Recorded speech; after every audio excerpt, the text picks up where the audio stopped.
Welcome to the Verdin Verdict Sports Show. I'm your host, Jacob Verdin, joined by my guy, G Sports. G, what's happening? What it do, man? What it do? I'm feeling good, bro. We about to go into the weekend. Got some NCAA baseball coming up, playoffs in the box. They're going to hopefully not get eliminated. Hey, Vegas is on their side. We're going to be breaking that down. Got some more info on the Tristan Keys situation that I want to pick your brain about. Then we're going to go through some headlines. I went on the Twitter machine. I was like, okay, this is interesting. We'll have to bring this up. Couple of narratives, couple of topics. As per usual, live Monday, Wednesday, Friday at 12:30. Hit that like button. Go follow my guy on Twitter, on Instagram, on Facebook, wherever you get your news. You know where to find us. First things first, G. Let's hop right into it. Let's just dive into the mix. Tristan Keys, talk of the town.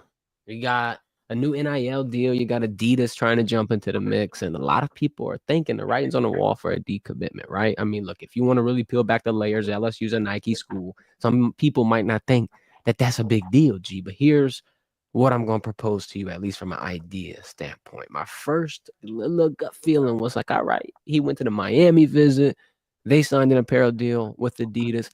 I was thinking he's going to lean there. Then, boom, I had a light bulb moment this morning, G. He's at A&M right now in College Station, looking around the campus, taking pictures with goats and uniforms and whatever the case may be. But I see the three stripes on there as well. So we can't even rule out the Aggies in this instance. How, important do you think this storyline is? Are we reading too much into this, or did one of these schools really help him get this NIL deal and they're gonna get the grease going on this situation? Well, if a lot of people are doing their research on the kids that Adidas has signed so far that's in high school for NIL, it's the two kids from modern day. One of them being Chris Henry Jr. Both of the kids that's committed to Ohio State, and Ohio State is a Nike school. So Hmm. it's not necessarily saying that just because he got an Adidas deal means that he's going to an Adidas school. But I'm not going to rule out that somebody, a booster, maybe a friend of the program, was able to orchestrate a deal with Adidas to kind of make Tristan Keys think twice about staying committed and signing the national letter of intent with LSU. So it's two folds to it, and I want people to understand too. They talking about that's the largest NIL deal for a high school kid. He can't compensate off this money wise until after he signs his national letter of intent. So from Hmm. now, all the way till he signs, he's probably gonna get unlimited gear. Hit the school he's at in Hattiesburg, Mississippi, they probably gonna get unlimited gear. Some of his teammates, his friends, family, they gonna take care of him in that regard. But for as money wise, they're not supposed to be giving him any money until he signs that national letter of intent. That's an interesting addition. That's why we gotta pick your brain, G, because that's a side I think that a lot of people are not aware of, myself included, in terms of NIL deals. You see this, you see the $500,000 valuation coming from On3, and everybody's initial thought is, "Oh Lord, they're trying to pull him and pry him from LSU." A lot of people are worried about the decommitment, and we've been talking on the show for a little bit about why you should not get hyped too early. And then even in Aggie, if you're seeing this, you're seeing these pictures, he still ain't done. You still got Tennessee on the schedule. You still got Alabama on the schedule, and then he's gonna wrap it all up with LSU. I guess what would be the fear meter if you had to put it on a scale for LSU fans? How worried would you be in this instance? Is it looking like it's on decommitments on the horizon? Is it another Decorium Moore situation, or could they be able to finalize this one and keep Keys, committed? Like I've said all along, bro, you got these kids that's committed, but they still taking official visits everywhere else. So I think LSU is prepared for Tristan Keys to take his talents elsewhere. That's why you see them bringing other top tier receivers on official visits as well, and trying to make sure they don't get blindsided by Tristan Keys not coming. And I do think that LSU is still going to recruit him hard.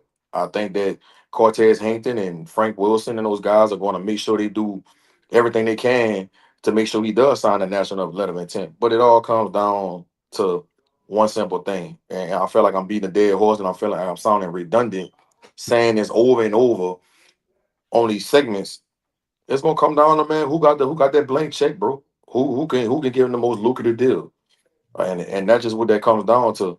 And so if LSU could figure a way to either match or surpass whatever these other schools or being able to pay him in NIL, I think that's the only way you see Tristan Keys wear that purple and gold next fall. Might be a tough task. We got our guy George in the chat saying tough to match Texas money. Twisting that young man's arm. Yeah, you got the swag on the deal. You got all the apparel. You got the potential Adidas contract coming in, and then I don't know. There's a lot of factors here to weigh in. We got Moses His in the chat saying put more focus on Booby Feaster. I want to ask you about this too. All right, so how do you balance making sure that Keys doesn't decommit or just, trying to kind of, brighten that relationship or that connection up a little bit while also still potentially, getting a replacement? Like what if and you got a replacement? people got to understand too. When Tristan Keys committed, it was really premature. He just was down there one weekend on a visit, and he just committed out of nowhere. Like this wasn't something that was being talked about. This wasn't planned. He kind of, I thought it was an emotional decision, in my opinion. And so him being committed and taking all these visits, it really doesn't surprise me. And I think LSU understands that.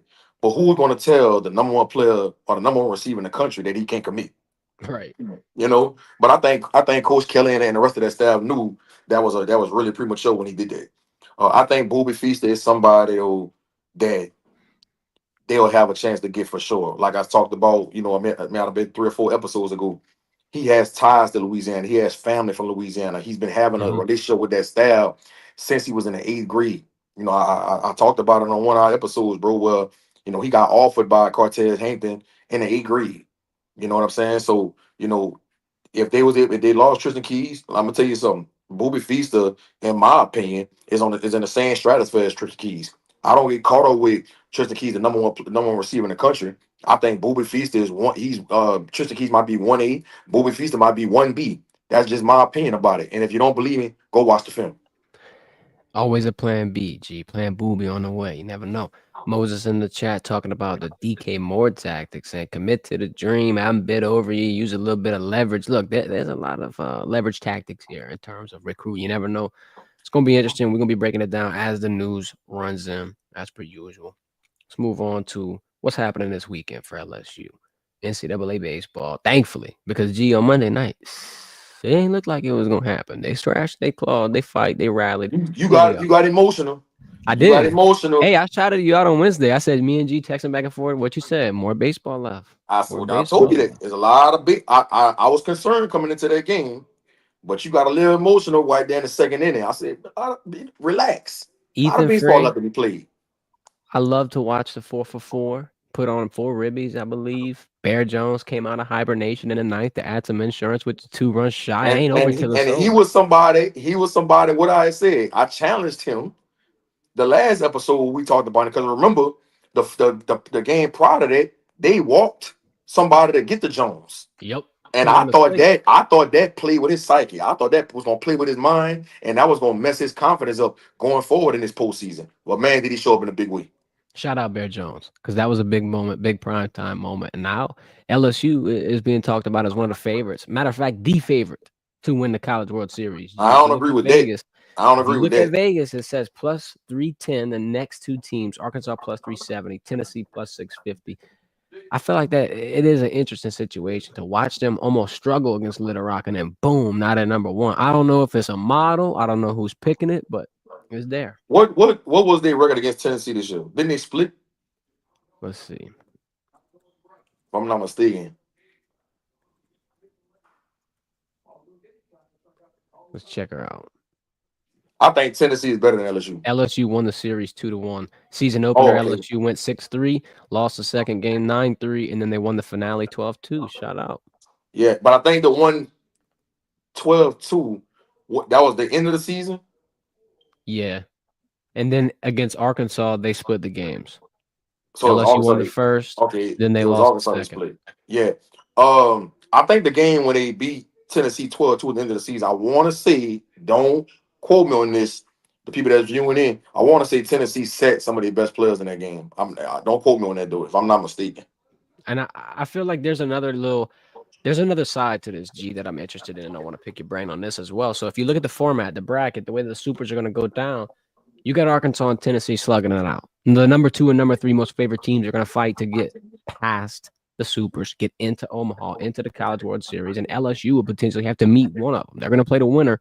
You got the top three teams all beating the hell out of each other. Is that good? From a coach's mindset, what would you think? You want to get your tough tests out the way early, or would you rather save it for later? How does that play with a psyche of a team? Man, you gotta be ready for whatever, right? And the good thing about all this, when we talked about it before, they battle tested, bro. What 15 of the 16 teams in the SEC could make a run in this postseason. Now, unfortunately, Ole Miss got put out. Vanderbilt lost too, right? I believe so. Let me go double check. Yeah, I think Vanderbilt lost. So, A you had lot of some, SEC teams drop. yeah, a lot of SEC teams drop. But that doesn't mean what LSU went through in his regular season against the best in the best conference in the country doesn't have them prepared for this moment. But I go back to what I've been saying, bro. Uh, Vegas got them, with the best odds to win it. I don't feel that way. I hope I'm wrong about that because I'm always root for the home team. But I'm concerned about the bets. I'm concerned about the offense. It's been too many times where I feel like they don't have enough uh bat power to be able to have those stretches where they can score 8, 9, 10 runs in a game. They have to really rely on their pitching, on their two aces. And don't get me wrong, that's a recipe for success. But you gotta know going into this stretch that them two aces not gonna be flawless. All right. Now the pitcher that pitched last, what Mays. The pitcher that had started off was where last game. He was a starter. He got pulled. They put in their freshman, and then Yeah. Anderson came in to relieve. What's the freshman name? Let me go check. I thought it was Mays. I could be wrong about his name. Man had damn 12 strikeouts, 8 of them in a row. Yeah, yeah. I cannot remember his name. I'm having a brain for it. I'm about to help you out. Hold up. Hold up. Case and Evans. Evans. Damn, I said Mays. And Case he and wearing Evans. number 22. He wearing that damn Paul Skeens drip. Yeah. Something about it. Case and Evans has been superhuman all season. Right? He's been superhuman all season. He might have had a few moments this year where he looked human, but they gonna need him to really, really help them from those two aces out if they want to be able to win this World Series. In my opinion, he the key. He the key because if you got three guys throwing at a high level like that, um, it's gonna be hard for a team to beat them. But with that being said, I'm just not sold on these three pitchers being flawless the whole way through. All right. And when I say flawless, I'm not saying they got to go out there and have a no hitter and have a shutout. That's not what I'm saying when I say flawless. I'm talking about from a standpoint of giving up 4 runs or more. All right. If they could keep it down to 4 runs or less, I think LSU offense could sustain that. I can see LSU offense getting 5, 6 runs. But when you start talking about getting 8, 9 runs, Yeah, that's I a just lot. think that's not realistic for this offense. If you talk about the LSU team from 3 years ago, we'll be talking about a different story. Yeah, it's a tough task, especially when you're watching them go down so quickly as well. I mean, like we were talking about, it was an emotional game on Monday night. Everybody in the damn chat, like, oh my God, look at this 5-1 drop. LSU got to rally back. They did hold them together. I mean, you string together the 8 strikeouts in a row and then everything comes in. But as you're saying, there's going to be one point in time where you might not get so lucky. So it'll be interesting to watch. Saturday at 1 p.m. is when it all starts off. Hopefully, the series can be over with by Sunday. They're playing West Virginia. Tigers are favored minus 430 to make it out the box and travel into the College World Series. Then, like we said, most favored team according to Vegas, that is. But hey, Vegas sometimes they be throwing traps out there, G. I ain't gonna lie to you. We'll be talking about that in a little bit here. I First, let's move think into I'm the gonna say it spread. now. I'm gonna say it now. I think Tennessee is the favorite to win it, in my opinion. Okay. I like Arkansas. Tennessee's hard to go against Coach V though, because Tony V he got a little regime over there that he's slinging together, and it's been up and down. But look, in terms of momentum, as long as you put it together in the end when it matters most, it don't matter what the hell you did in the season, dog. It don't matter who you lost to. Don't matter none of that. Look at Little Rock, lost 14 of their last 15, and they almost bust LSU out of their own house. So hey, any given Friday, Saturday, Sunday, whatever the damn day will be this baseball tournament, but any given game Best team wins. Let's talk about these Twitter headlines, G. Last night, if you ain't following us, by the way, at Verdin Verdict, you might as well go drop us a little follow. Because about 12 hours ago, 13 hours ago, we dropped this nugget. And it got confirmed this morning by some sources from Oregon. It's unfortunate news. Evan Stewart is out for the season, at least projected wise. If you look at the recovery timeline for a torn patellar tendon, it could be anywhere from 4 months to 12 months. So obviously, you're going to have to do some tests, some MRI, some x rays, check it out, see how bad the damage is. But I want to talk about depth for Oregon and the Ducks. Now, with him being out the entire season, they're going to have to go deep into the bag, deep into the depth chart. They don't got much, at least from that wide receiver X position. You got a freshman who's a red shirt behind Evan, and now I'm really worrying about who they're going to put in his spot. Now, I'm going to pick your brain about Decorian Moore. He's a wide receiver F. It's the opposite of the X. Normally, they try to get the speedy guy on the opposite side because the X is really your more physical guy, your bigger guy, a guy that you can rely on to make those tough catches and run those tough routes. Can you put someone like Decorian Moore in that spot this early? If you haven't really seen how he's going to react to certain moments and certain times of competition, like you don't know exactly what you got from him in a live rep. I mean, hey, you went out and you went all in to get him, but do you put him in that situation to really prove his work? Look, it worked for Jeremiah Smith. It worked for Ryan Williams. Would it work for Decorian Moore?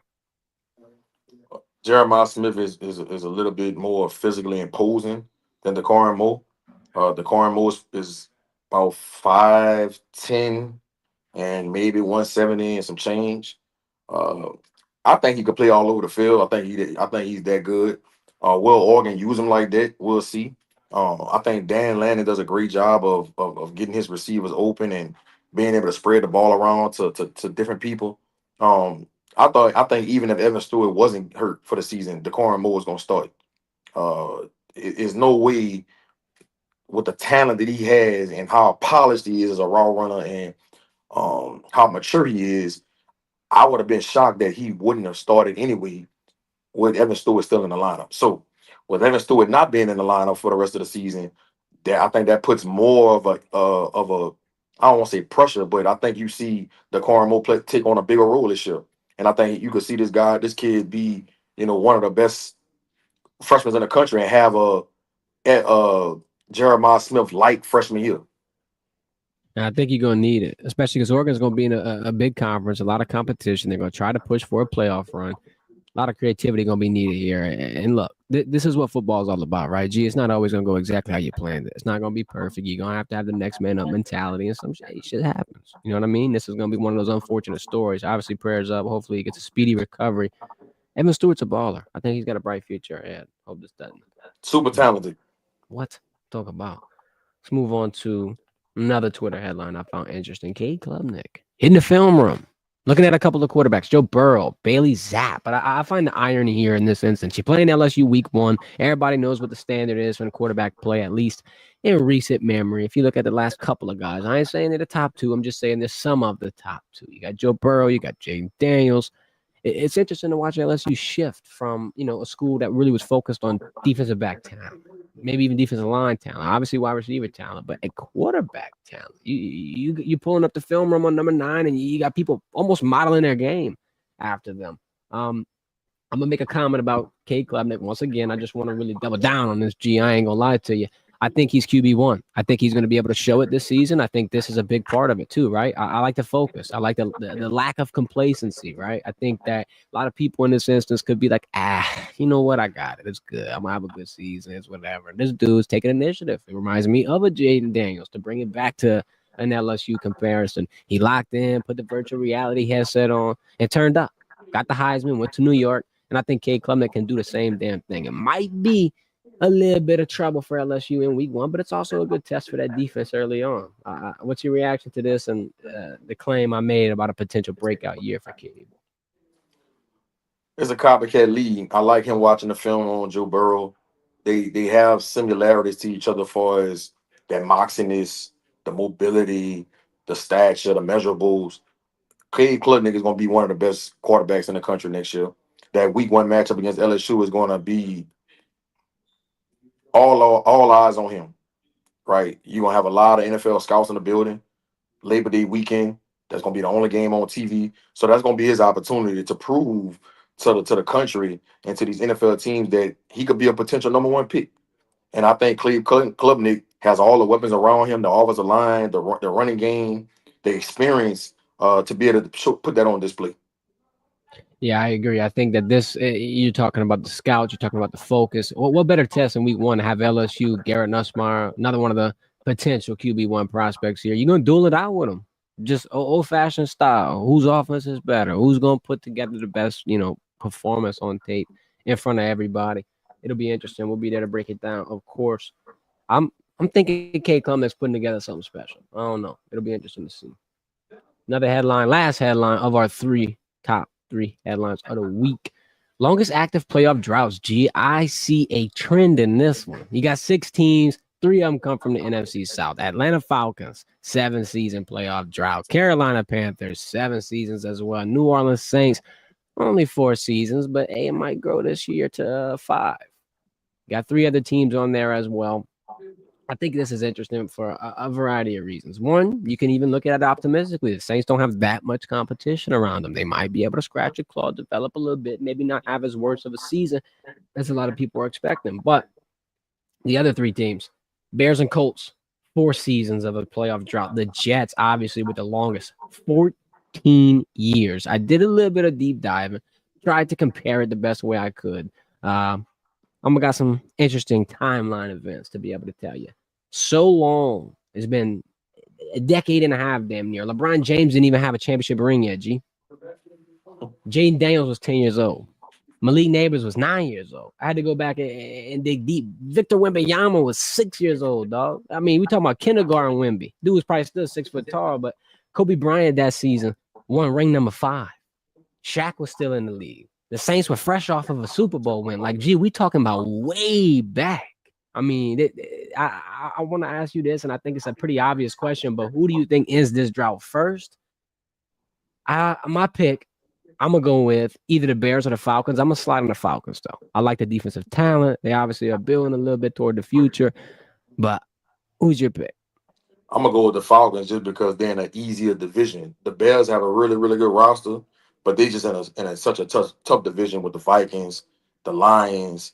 Like it's gonna be hard if they want to get in. They're gonna have to depend on getting in the wild card.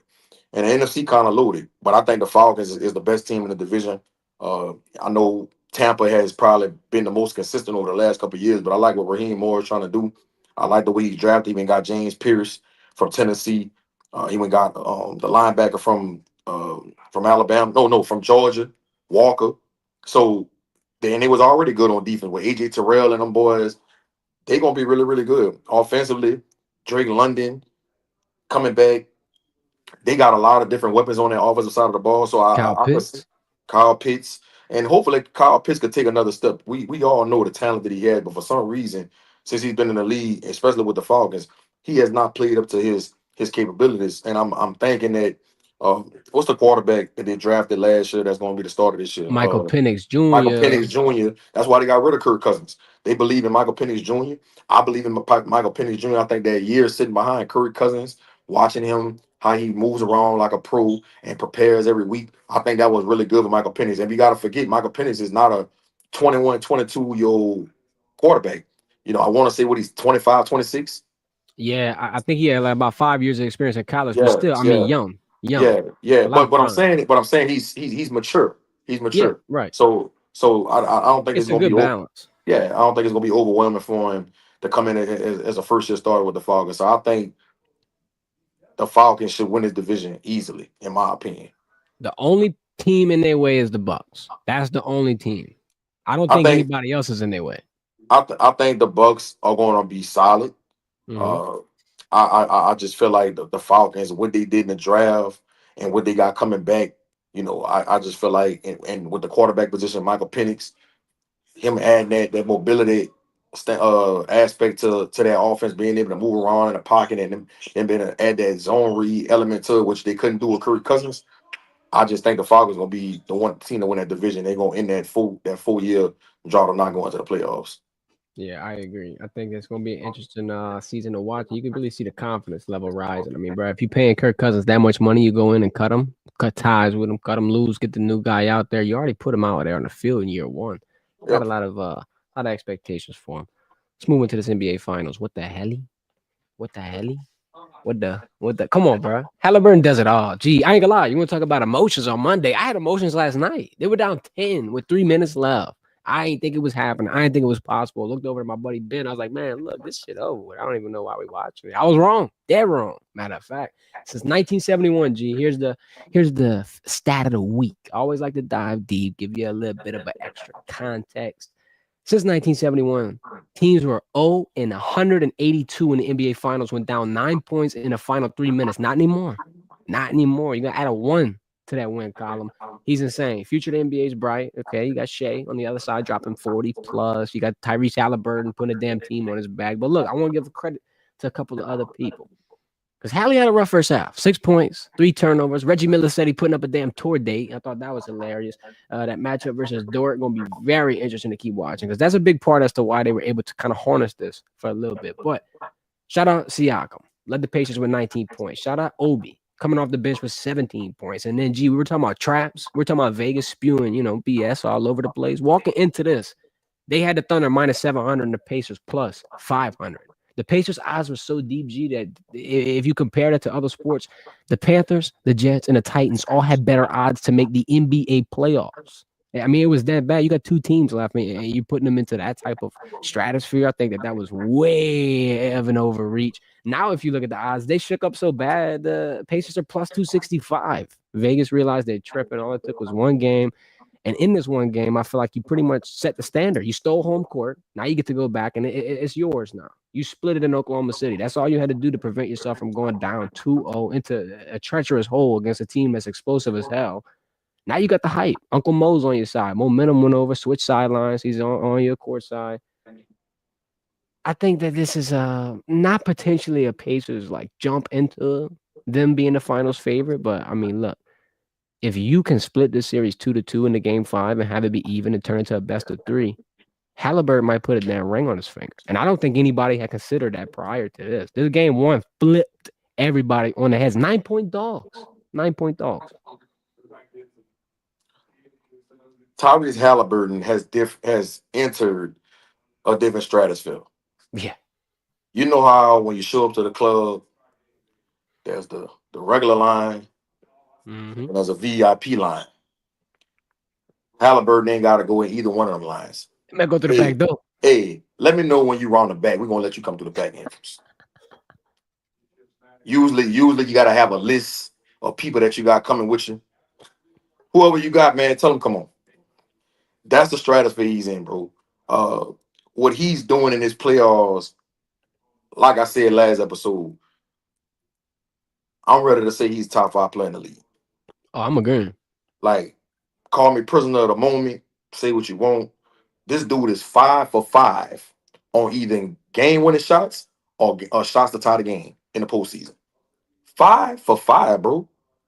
The rest of anybody else in the playoffs is 2 for like 29 combined. Other teams in the NBA in the playoffs, they like 2 for 29, tying the game or game-winning shots in the playoffs. This dude 5 for 5. He on another level. He having an out-of-body experience in his playoffs. Rick Carlisle and him, you could tell they're on the same page. That's why he didn't call a timeout at the end of the game. Most coaches would have called timeout and try to draw up a play and show how smart they are. Nah, Rick Carlisle said, you know what? I got what the hell. What the hell? I'm gonna let him show y'all. I'm gonna let him show y'all why he a super ninja. Case and Wallace ain't have a shot. But I'm gonna give somebody their flowers, bro. Nembhard gotta get a lot of credit into why the Pacers won this game. That possession before, when Shea Alexander had him 1-on-1 and was trying to hit him with the cross hezzy, and try to get to the cup, that physicality, that bump affected Shea when he tried to fade away and make that shot, and he missed it. I thought that was a big moment in the game, and Nembhard hit some big shots in that run.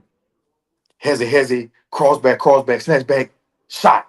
Like, Nembhard had some big plays in this game that contributed to why they was able to spark this comeback. And like you talked about, man, when you talk about the role players like Obi Toppin, he had some big threes. I thought him coming on the bench, knocking down them shots, kept them in it. that kept them alive. That kept Rick Carlisle saying, you know what?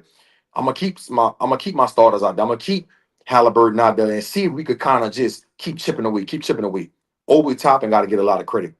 And when you talk about OKC, Chet Holmgren, wow, like bro, 4 rebounds. Tyrese Bro, Haliburton out rebounded everybody on the OKC team. He led OKC in rebounding last night. Halliburton ended the game with 10 rebounds. Nobody else on OKC team had had double-digit rebounds. That's a problem. That's a problem. Especially when Chet Holmgren is at 7 foot tall. You can't allow somebody. I think with Halliburton 6'2", 6'3" at the most. You can't let somebody out rebound you like that on this stage. nah. Last point I'm gonna make. Shea Alexander said something very, very disturbing in his press conference.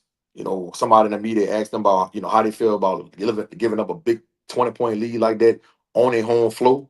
And he said, I quote, it's just another game.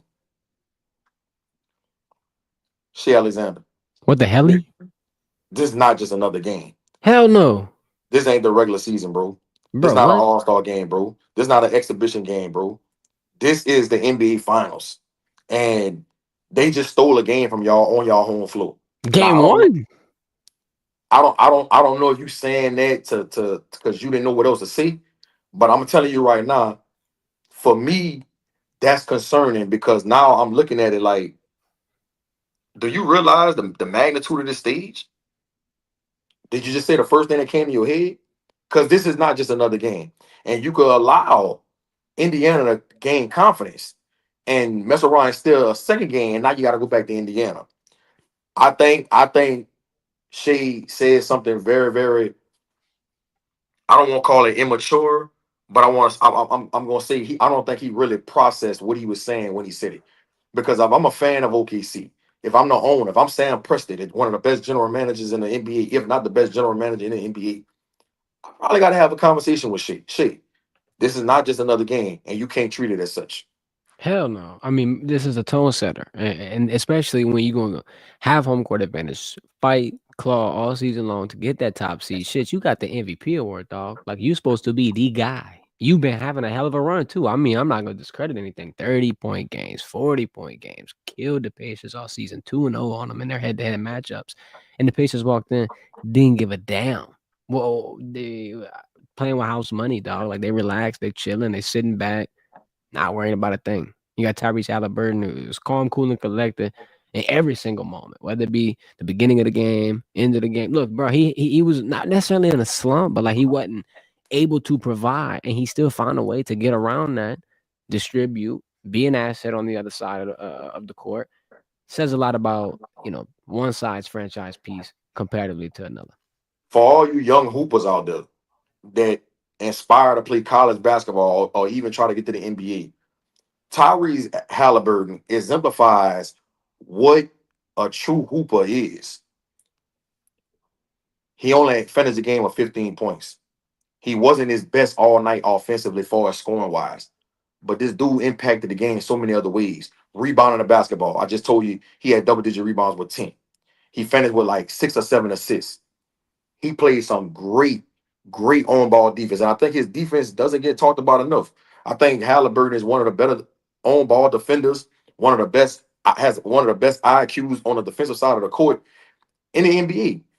That's what helped them spark that comeback.